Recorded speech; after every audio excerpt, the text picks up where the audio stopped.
Hello, everybody. Welcome to the Bureau of Reclamation's 10th information update regarding the Bipartisan Infrastructure Law and the Inflation Reduction Act. Thank you for joining us today. I'm Mary Carlson with Reclamation's Office of Communications.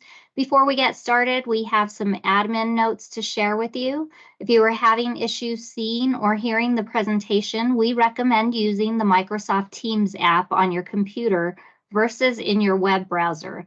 This is a Microsoft Teams live event, and it is being recorded and will be available for viewing after this session at usbr.gov/bill. Thank you for taking the appropriate action if you do not want to be included in the recorded information session. All remarks are on the record and for attribution. Since we last spoke in September, Reclamation has continued its work on the Bipartisan Infrastructure Law and Inflation Reduction Act. This information session is designed to update you on our progress and address your questions. We plan on addressing as many questions as possible during the question and answer period. Updated information about Reclamation's implementation of the Bipartisan Infrastructure Law is always available at www.usbr.gov/bill or the Inflation Reduction Act at www.usbr.gov/inflation-reduction-act. You may find the links in the chat or they are linked from Reclamation's homepage. Also, feel free to submit your questions, comments about bipartisan infrastructure law to usbr.bill@usbr.gov or for the Inflation Reduction Act at usbr.ir.act@usbr.gov, and we will work to address your questions.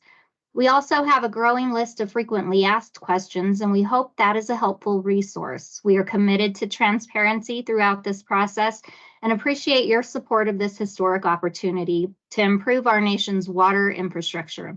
I'd now like to introduce our first speaker, Deputy Commissioner Grayford Payne. Good afternoon, everyone. And on behalf of the Commissioner Tootin and the entire Reclamation leadership team, as well as the 6,000 professionals who fulfill Reclamation's mission day in and day out, I thank you for the opportunity to be here. Our top priority is putting the resources from the Inflation Reduction Act and the Bipartisan Infrastructure Law to work in communities and on projects with the greatest impact. We're committed to ensuring these investments deliver meaningful results. Last month, for instance, we marked the 2-year anniversary of Bipartisan Infrastructure Law. To date, Reclamation has selected over 402 projects and received more than $2.9 billion towards those. The programs and the projects funded under the Inflation Reduction Act will help increase water conservation, improve water efficiency across Western basins experiencing long-term drought, and help to prevent the Colorado River system's reservoirs from falling to critically low elevations. More than 80 conservation implementation agreements have been executed under this program. And now I'd like to turn it over to Matt. We'll talk through the BIL Act, and then Bob Wolf will talk on Inflation Reduction Act, and so forth. Thanks. Thank you, Deputy Commissioner Payne, and thank you, Mary, and for your opening comments. And thanks all of you for being online today for your interest in the Bipartisan Infrastructure Law, the Inflation Reduction Act, and the Reclamation Program. I am Matt Mossieri, as Grace said, Operations Group for Reclamation, and I co-lead Reclamation's BIL implementation together with Beth Hughes Brown in our budget office, who will cover some of these slides with me. I'll start us off with a few slides and then we'll hand over to Beth, and then our IRA team, represented by James Lang, Henry, and Bob Wolf, are also on, and they'll narrate us through the IRA slides. In order to save time up front, we'll have a few other subject matter experts on that you might remember from previous calls, and we'll introduce one another as we switch through the slides. With that, let's begin. So today's agenda, like I said, we'll cover what's been implemented to date. We'll give you a sense of where the money's going, some of the funding opportunities that are open right now or closed recently and that are still to come. We'll cover our current staffing numbers, some updates on Buy America, and then best of all, hopefully get to any comments or questions that you want to mention on this call today. Next slide, please. So this is usually where we start. You've seen this slide before, but we keep using it because it's really the best easy shortcut on the what and how of the BIL program, what the programs are and how it's getting implemented. The BIL has about 12 top line programs, but because of how the actual legislation is written, those 12 programs subdivide down into about 17 sort of slices of pie that you'll see in a couple slides from now. There are a broad assortment of programs funded by the BIL. Most of them were pre-existing, but there are some that are new that we've stood up with enactment of the BIL. BIL has been a constant drumbeat of externally driven notice of funding opportunities, internally driven spend plans, NOFO awards, notice of funding opportunity awards, groundbreakings, and we're integrating this new funding with new and old programs in reclamation. Next slide, please. So just by the numbers, on our last quarterly update that we did in September, we were at 370 BIL funded projects that we'd specifically allocated BIL funding onto. And that number of 370 was about 2.7 billion. So at the moment, as Gray mentioned, we're at 402 projects and about $200 million more. So we're at about 2.9 billion. That 370 jumped to 402 because we're always loading new projects into our system, usually within a few days of the actual press release announcements that you see on our website or in our email alerts. Some of the recent ones to highlight: on September 21st, we had an announcement on Columbia River salmon funding through our aquatic ecosystem restoration program. On October 30th, we announced 68 million for rural water projects. And on November 15th, you might have seen 51 million for environmental water resources projects, 51 million divided amongst 30 environmental water resources projects. So these will keep on spooling out for the rest of several years as we get through the funding cycles and gradually load these projects onto our system. So that 402 will keep growing, that 2.7 billion will keep growing, but that's what gets us to where we're at today. One thing to know before I hand off to Beth is that several of the program areas like rural water or storage, they get BIL funding in multiple years. So an individual project, an individual rural water project might get funding in 22, 23, 24. So that 402 projects number actually somewhat underrepresents how many times a BIL allocation has been made for a specific project. And in some cases, a project might get funding this year, but it might not next year, and then capability might be there for a future year. So just point of context on that 402 number. But rest assured, we are tracking all of that. And that's a good point for me to hand off to Beth Hughes Brown in our budget office. Oh, I'm sorry, Beth, I jumped the gun. This one is still me, I think. Sorry, right? You bet. Thank you. Sorry. So I mentioned the pie chart and slices of pie. As you remember from slide 3, BIL has about 12 top line program areas, but because of how the legislation was written, those 12 program areas divide out into the 17 slices of pie that you see on this chart. That is because things like the BIL's Water Smart program, that language tells us to focus within Water Smart on projects that have like multi-benefits or nature-based solutions. And so we've divided that out into separate slices of pie here. Similarly, like the aging infrastructure language in the BIL says, focus on aging infrastructure, but also slices out 2 subdivisions on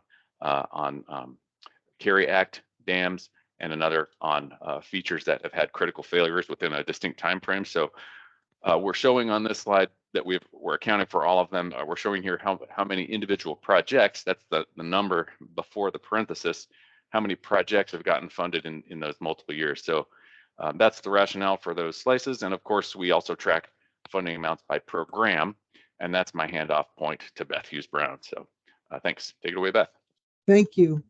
Okay, so I'm going to follow up a little bit with what Matt was talking about in terms of the programs, rural water, for example, because I'm talking now about how it is that the eligibility for each of these programs dictates how many projects end up getting paid out of each of them, getting allocated funding and obligated funding.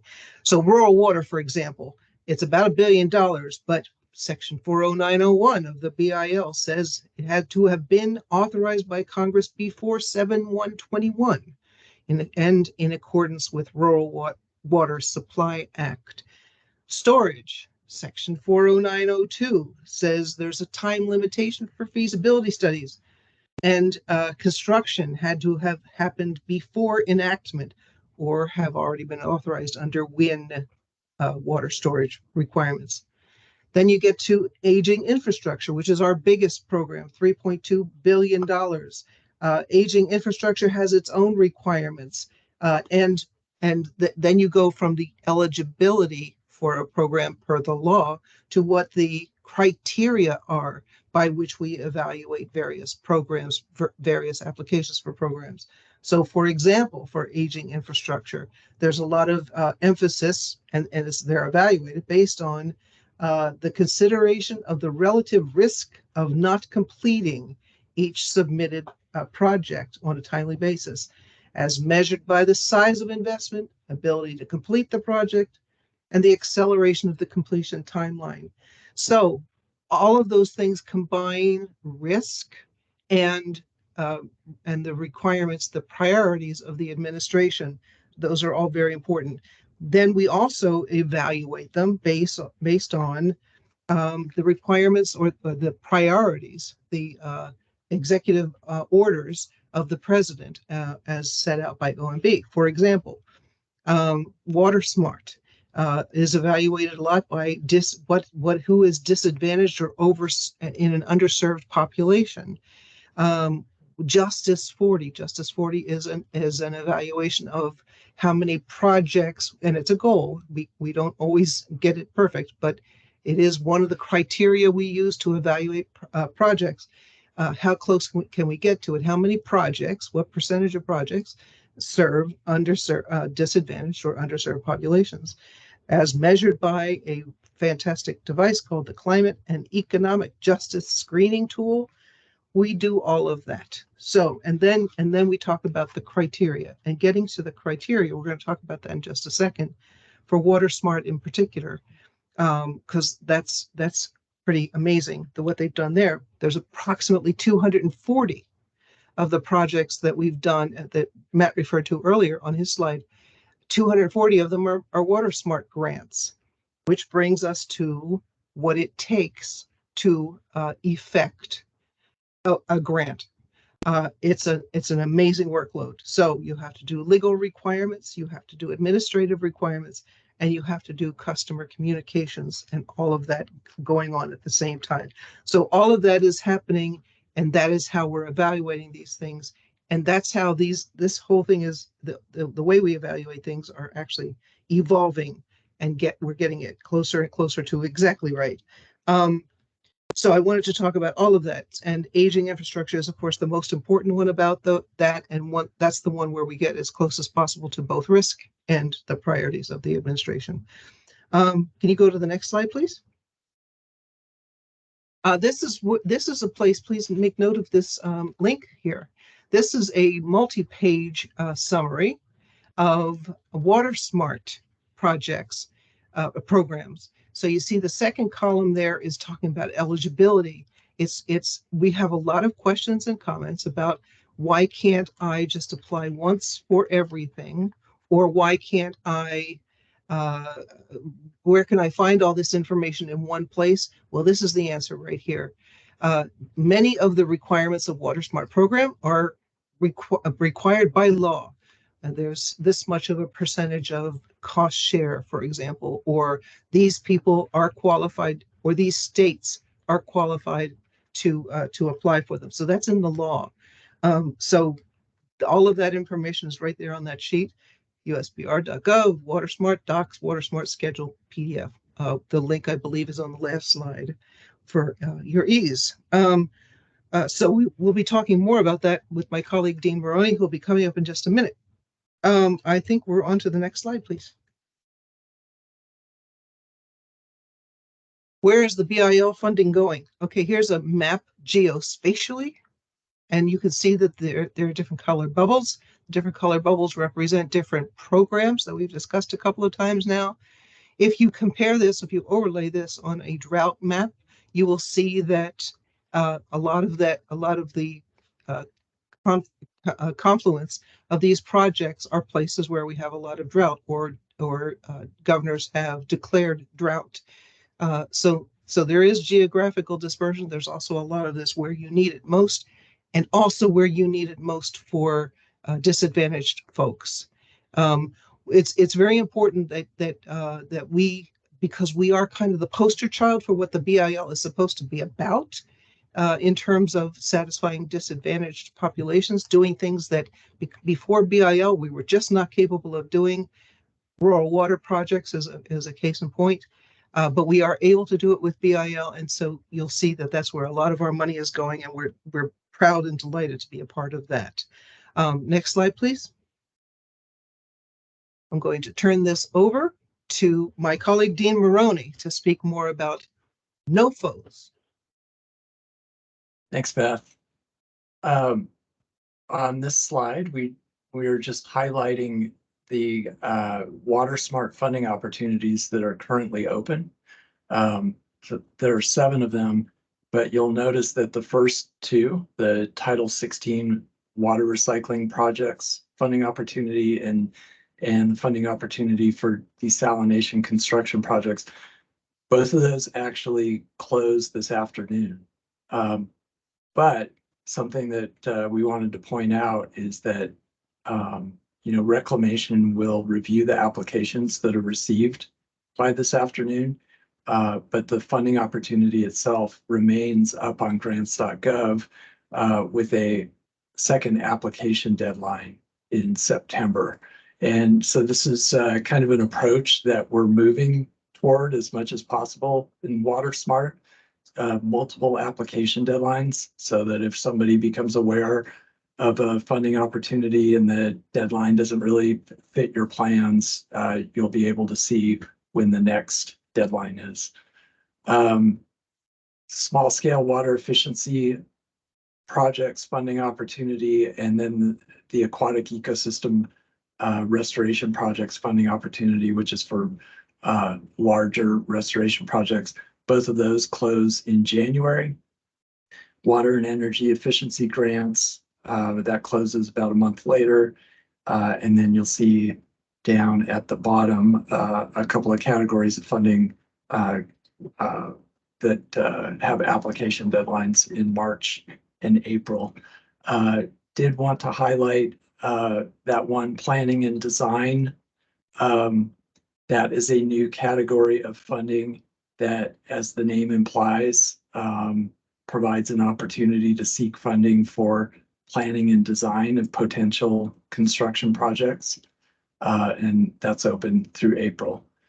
There's much more information on Reclamation's website, usbr.gov Water Smart, and we'll put that link up in the chat.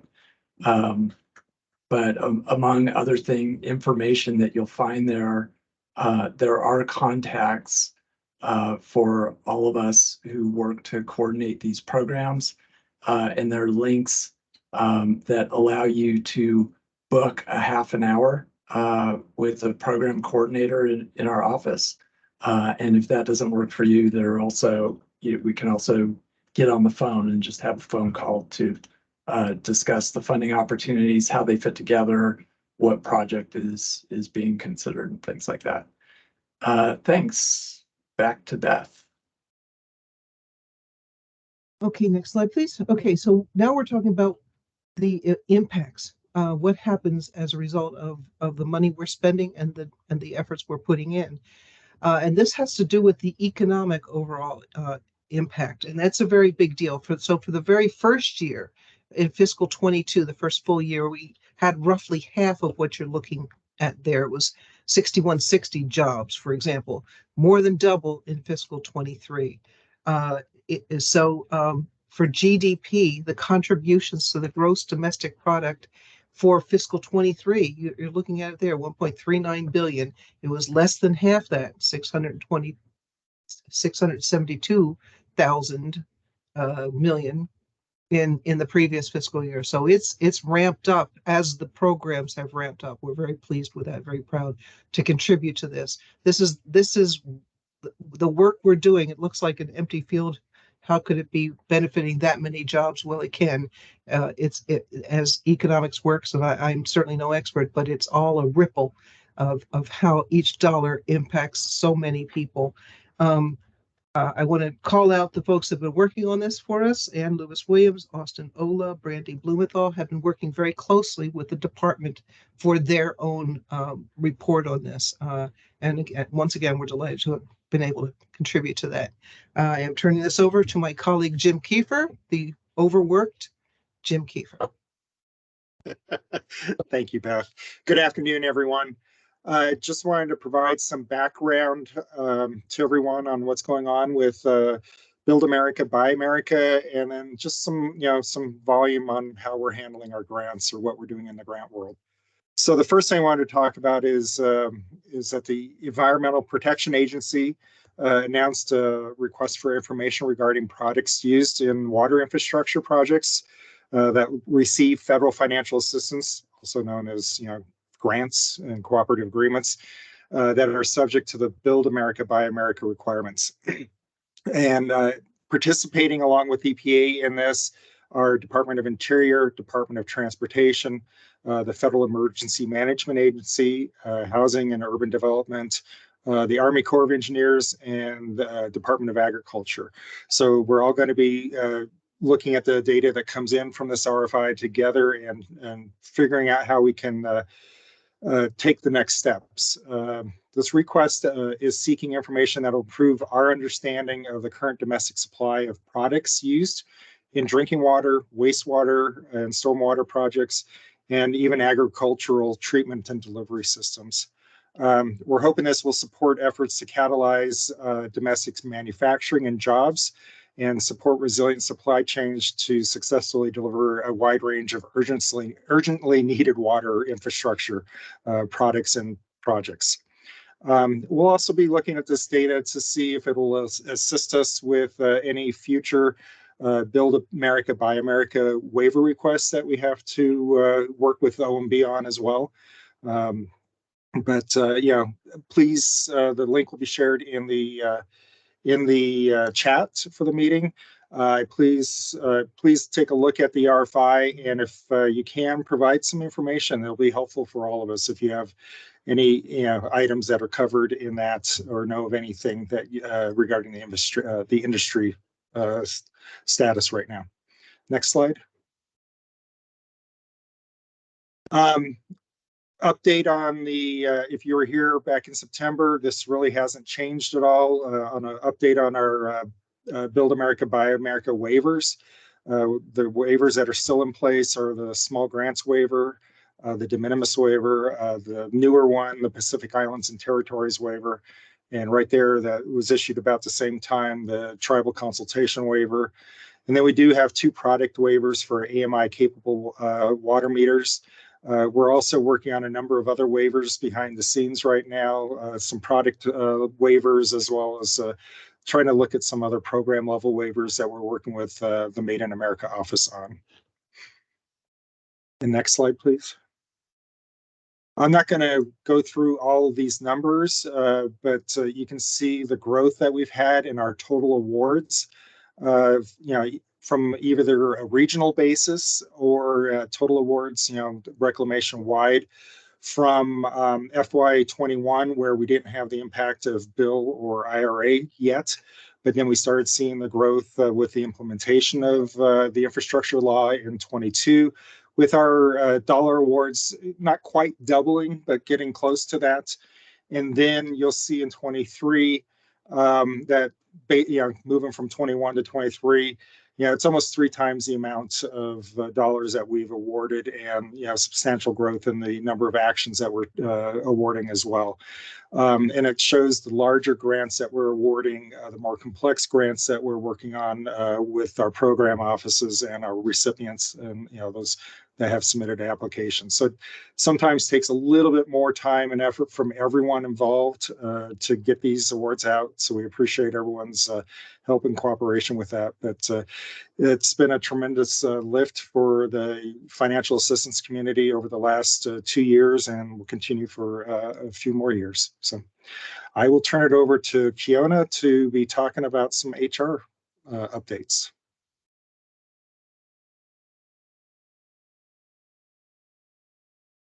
Thanks, Jim. So good afternoon, everybody. Here to just give a high overview of the staffing. So currently Reclamation is at about 272 hires since the start. Of course, our central human capital remains central to Reclamation's BIL and IRA implementation. Currently, we have about 23 positions that are currently posted on USA Jobs as of yesterday for our vacancy status, and we're focusing on positions that are highly in demand, such as archaeologists, engineering, program management, budget, procurement, environmental specialists, construction control positions. Like I said, everything that's pretty much in high demand for us, those vacancies are going to continuously be posted. So just through all the hard work that all of the regions are doing, this is where we are so far. And I will pass it over to Bob.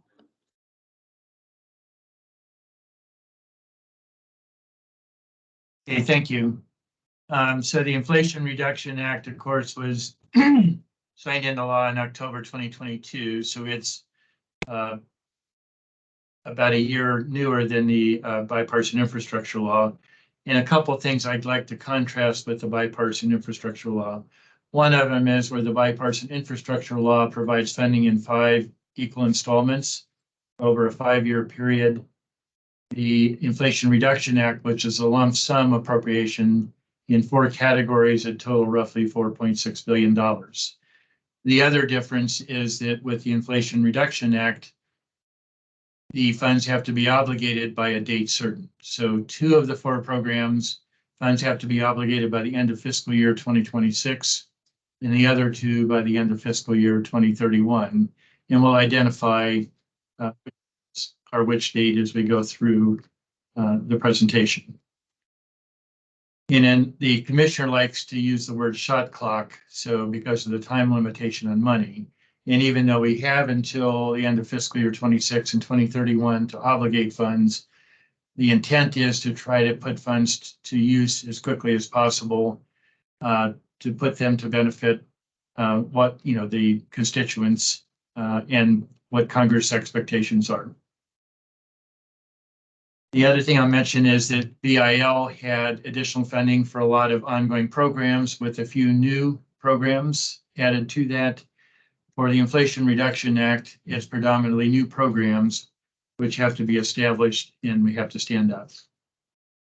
So next slide, the first category is section 50231, which is domestic water supply projects. Typically for drinking water, they are embedded in multi-purpose reclamation projects, and they are required to be repaid 100%.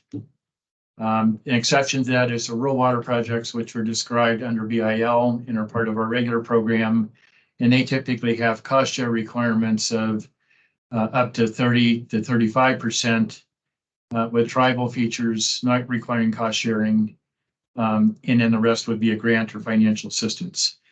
This new program is $550 million. The funds are available through fiscal year 2031, and it's unique in the sense that it does not require federal cost share. So up to 100% can be funded by the federal government. This program, we have several people within Reclamation in different offices that are working on standing up the program. Jeff Morris, who is the head of the Native American Affairs Office, he's in another meeting this afternoon, so he's not able to be on. But Natalie Washington and Kelly Tittenser from his office are helping with this program. Next slide is the fact that we're trying to take an all-of-government approach to the extent that we can. So $5.5 million was set aside in the spring for the territories. There are 4 territories that qualify under reclamation law for assistance. So $5.5 million were set aside for those. But we've also been working with Indian Health Service, Environmental Protection Agency, USDA, and Army Corps of Engineers on an all-government approach. And so Jeff has been working very closely with the Indian Health Service. They actually received $3.5 billion in the bipartisan infrastructure law, $700 million increments in each of 5 years. And we're trying to see if there are opportunities to leverage their funding with our funding and other agency funding to get the best value and the greatest accomplishment. So that's one piece that we are working on. And then the next slide just talks about a couple of other portions of the $550 million that we're working on. One of them is for 2 WaterSmart grant proposals. Both of those have already been published, and I think we've talked about it on previous presentations here. The first one is for planning and design activities to try to get projects ready for the construction phase. That's a smaller amount of money.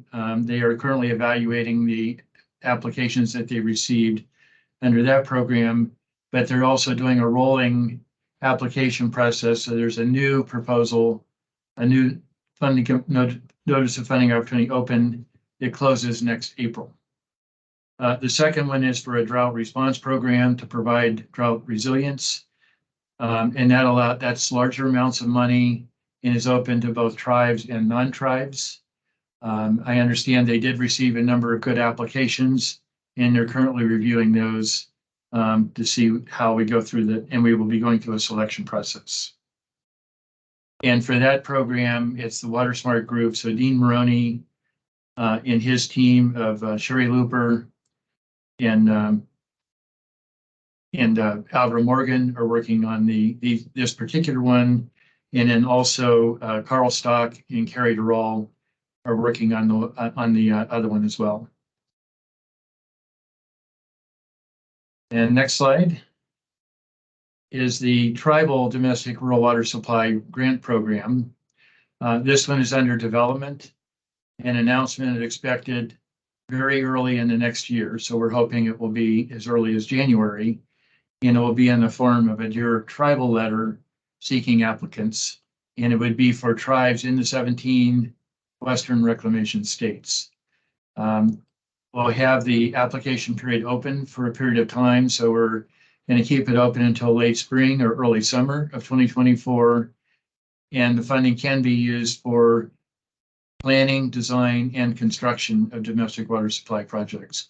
So it's fairly unique in that it applies to all 3 phases of a program: planning, design, and construction. We're hoping certainly that there'll be some great projects that will receive applicants for actual construction, but if they're not ready for that phase, design will also be eligible. So with that, I will turn it over to Dave Raff, our Chief of Engineers, who's going to discuss Section 50232 on canal and solar panels. Thanks, Bob. Good afternoon to everyone who is able to join us today. Section 50232 discusses canal improvement projects, as Bob mentioned. Next slide. So within the Inflation Reduction Act, Congress identified that the generation from power, solar energy, is a rapidly expanding form, and further identified that if we put solar panels over canals, that we might also achieve additional benefits like the reduction in evaporation from the water in the canals. And therefore, they appropriated $25 million for projects of this type. Next slide. So the status of the program, we're actively working to execute it. On July 28th of this year, we began and distributed an internal call for proposals through our regions to work with everyone in the Western United States that were eligible for projects that might fit the legislation that could potentially be implemented. On October 30th, that internal call for proposal closed. As it says at the bottom, we did receive 6 projects that are currently being evaluated, and we hope to be making determinations very soon about which projects will receive funding and be moving forward. We anticipate we'll be able to execute cooperative agreements this fiscal year, certainly around or before September of 2024. Next slide. With that, back to you, Bob. Okay, thanks, David. So section 50233 is the drought mitigation provision that provides $4 billion to reclamation, authority to Colorado River and other basins experiencing comparable level of long-term drought. The funds are available for obligation through fiscal year 2026 and can be used for grants, contracts, or financial assistance agreements, and it has to be in accordance with reclamation laws. And the funding can be provided to public entities and Indian tribes, and it needs to be also implemented in accordance with environmental laws. So the vast majority of the funds, for good reason, are being provided to the Colorado River, and James Lynn Henry, the senior advisor to the commissioner, is going to walk us through current status of the efforts on the Colorado River. Thank you, Bob. Next slide. As Bob mentioned, the majority of the funds out of this $4 billion of Section 50233 will be given to the Colorado River Basin.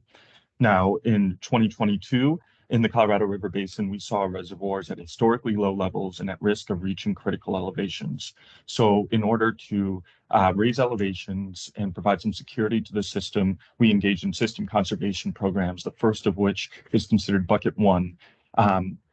And over the last year, Reclamation has helped conserve over 1 million acre-feet in 2023. That has helped keep elevations at Lake Powell and Meads up, and it's also resulted in the lowest releases from Lake Mead in over 30 years.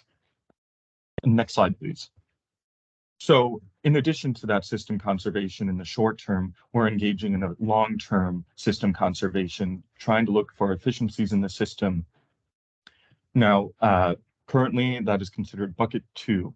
Now, the lower and upper basins are currently on different tracks to implementing this. As you saw in that first map, our regions are divided between upper and lower Colorado.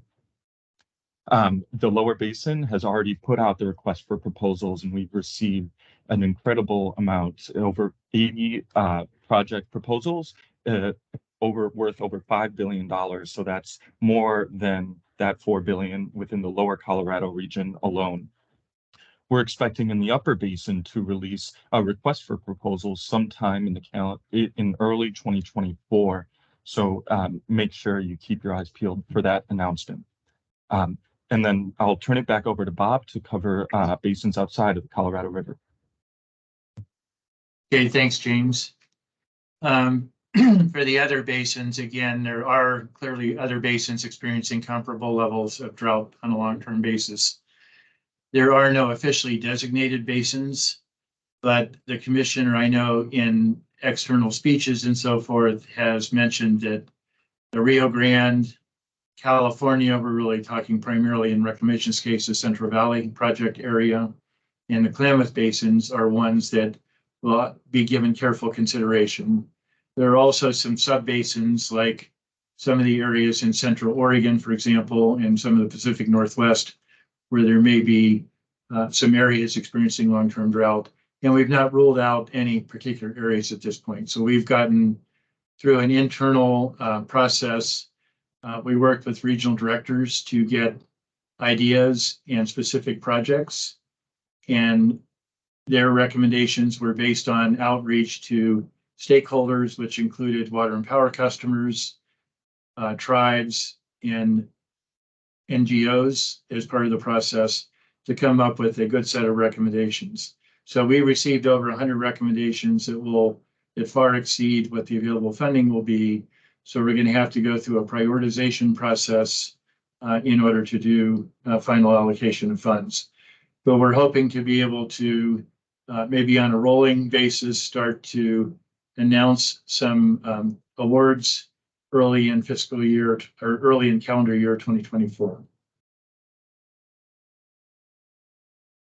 And with that, let's go to the next slide on section 8004, which is emergency drought relief for tribes. This section provides $12.5 million. Go to the next slide. And these funds are available again through, the 2026 period. It is, we have had experience with providing drought relief for tribes either through a supplemental appropriation in fiscal year 2022 or through our regular annual appropriations on the order of $10 million plus or minus in any individual year. The language for this provision is a little bit different in that it requires that the projects be and the tribes that would be eligible are for reservations that are impacted by reclamation projects. So that's one thing, but there are no matching requirements for this. And we're hoping to have a funding announcement in the very near future, either late this calendar year or more likely very early in calendar year 2024. And hopefully that again would be in January at the latest. So with that, I will turn it back over for closing comments and then questions. Thank you. Okay, so last slide here, and then we'll cover Q&As. As we've said before, BIL and IRA came with really hefty expectations that Congress and the administration are really looking for these appropriations to accomplish generational improvements to Western water infrastructure and climate resiliency. We don't generally get into all those project details on these calls, but we know it's happening because we are turning a lot of dirt and our partners are doing that as well. And we are completing or bringing closer to completion several projects that would have taken 5 to 10 additional years or more to bring to completion. Those outcomes really hinge on the collaboration that we have with our tribal partners, our water and power community partners. And that's because BIL and IRA projects are developed, they're funded, constructed, and operated with that end user in mind. And the success depends on the project beneficiaries being part of that process. So thank you for your time today. More importantly, thank you to everyone who has applied for any BIL or IRA funding. And if you haven't yet, thank you in advance for applying if you do, and for being part of the BIL and IRA program. With that, that's the end of our slide deck, and I'll hand back to Mary Carlson to get us through the Q&As. Thank you, Matt. As Matt said, let's take some questions. If you have a question, please use the little hand icon at the top of the screen there, and we will be watching for that little hand icon to come up, and we will come by and call on you. So we'll give it just a minute for folks to get a hold of that and get their question. Okay, I see Eric. Where did it go? Oh, I saw a hand icon with Eric Saperstein. Is that correct? Do you have a question? It went down. I'm not sure if it was removed.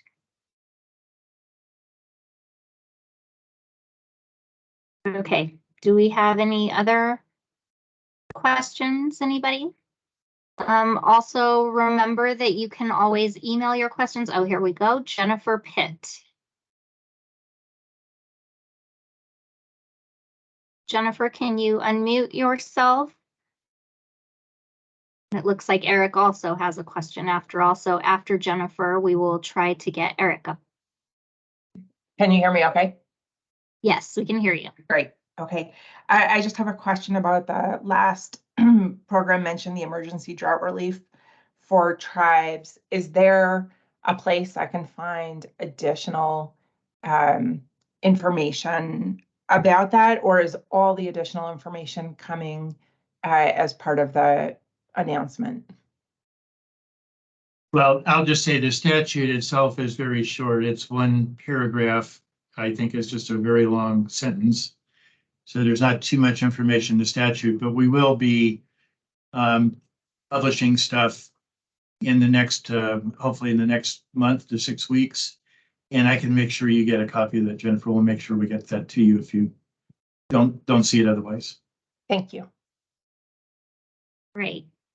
Okay, Eric, can you unmute?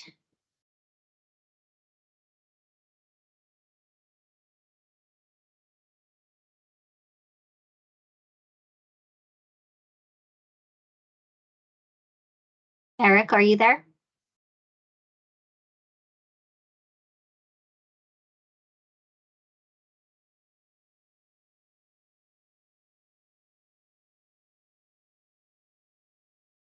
Okay, I'm not sure. I'm not hearing Eric. I'm not sure what's going on there.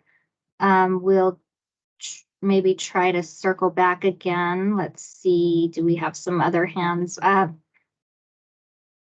Eric, perhaps you can add your question to the chat box. That may work. It's a good idea. And also remember that you all can send questions in by email to usbr.bill@usbr.gov or to usbr.ir.act@usbr.gov. Okay. Let's try one more time. Are there any more questions? There is Eric was able to put his question in the chat box, Mary. Okay, let me see. Get there. Did I hear correctly that AMI is under a waiver currently regarding BABA? Hey, Mary, I'll take that. It's only for those two specific communities, the city of Rialto and Santa Clarita. Right now, no one else has a waiver in place. I know we are directly working with about 7 other communities on AMI type waivers. So it's not a product level waiver that would impact all the projects at this point. Thanks, Mary. Thank you. Do we have any other questions? I am not seeing any. Okay, so thank you to Deputy Commissioner Payne and to all of our presenters today. Again, on behalf of the Bureau of Reclamation, thank you for attending today's information session. We are dedicated to transparently implementing the Bipartisan Infrastructure Law and Inflation Reduction Act. Again, please go to the websites that we have shared in the chat, and I've read through a million times. If you have any, if you're looking for information, they're very useful and they're updated regularly. And of course, you may also send your questions in to usbr.bill@usbr.gov or usbr.ir.act@usbr.gov. Thank you again for joining us. Have a great day.